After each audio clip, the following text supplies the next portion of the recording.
My name is Awaya Ina, and today is May 13th, 2018. This is for the assignment 1.3, Developmental Theory, option 2, Erikson's Psychosocial Stages of Development, application video for ITL 606, Learners and Learning 2 in National University. Imagine I had never heard of Erikson's theory of psychosocial development. Briefly explain salient features of Erikson's theory or of psychosocial development. What is the source of this information?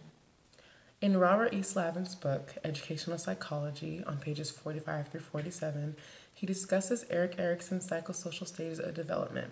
They are as follows. Stage 1, trust versus mistrust. Stage 2, autonomy versus doubt.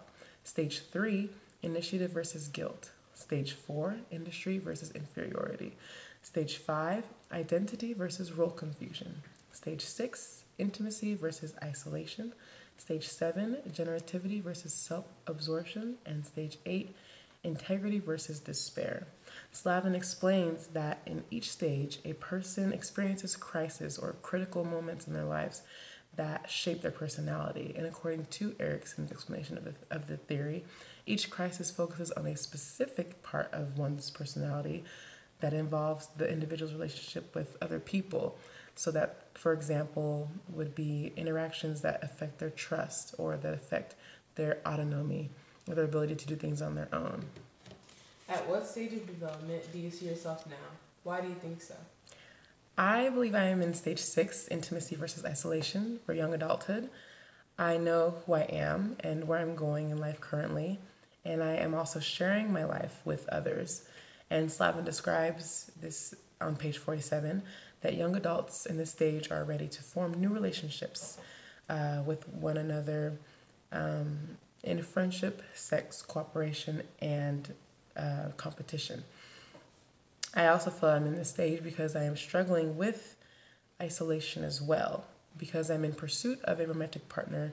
Whenever I am turned down, or as Slavin describes, when my repeated tries fail, the individual will retreat to isolation, which I feel I have done as well. Explain how being at this stage of development may influence your behavior and outlook in your classroom. On what do you base this explanation?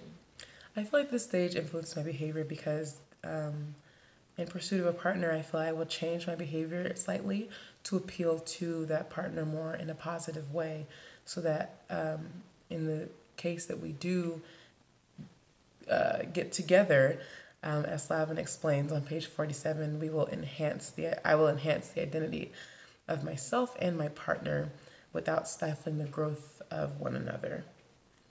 Because I feel I'm also in stage 7, generativity versus self-absorption, middle adulthood. The aspect of this stage being that the adult has generativity or the interest in establishing and guiding the future generation. My behavior is influenced because I am becoming more aware of my actions to be a positive role model for those who are younger than me. And wanting to pursue teaching, I feel that this influences my outlook in the classroom, because the classroom, I feel like, is a crucial environment for my students. And I want to create an environment that is safe, comfortable, and supportive of my students' diverse learning. Identify at what level your students are likely to be in Erikson's stages. According to the description of the stages in Slavin's book on page 46, I want to teach 3rd grade, so they would be in stage 4, industry versus inferiority, 6 to 12 years old. Explain how being at this stage of development may influence their behavior and outlook in your classroom. On what do you base this explanation? Slavin describes on page 46 that children in this stage have their world exposed to once they enter school. So the influence of their parents decrease and the influence of teachers and their peers will increase. And they will grow to be more creative and wanting to create things. And in this, they will experience success and failure, which will either build their sense of industry, which is a good feeling of oneself and a good feeling in their abilities, or they will develop a negative self-image and a sense of inferiority and inadequacy, respectively, to experiencing success and failure. I can imagine based off of this that my students their behavior will be affected because they will be more sensitive to the type of feedback that I give them on their projects and their assignments and things that they create. What might be some disconnects between you and your students, keeping the differences in 2 stages in mind? Some disconnects I feel would be that though failure and success may affect me as it affects my students, it will affect me at a less degree because I am more experienced, because I'm older. Unlike my students, failing wouldn't hinder me from continuing to learn. And it won't make me feel as inadequate as it may make them feel when I fail.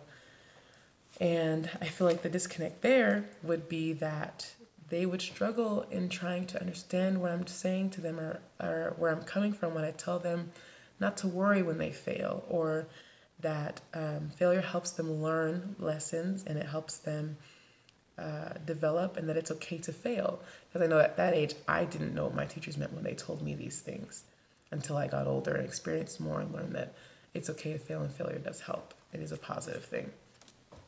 Any final comments?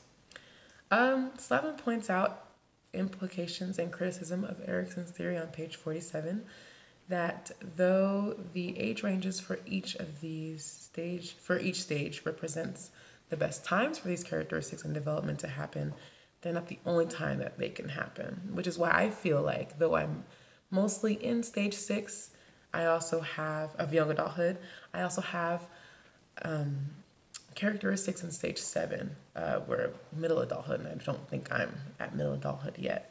I also find it interesting how Slavin criticizes this theory because it doesn't explain how or why individuals progress through the stages, yet many of these characteristics that Erikson has described are true to what I've seen these people in those ages having those characteristics.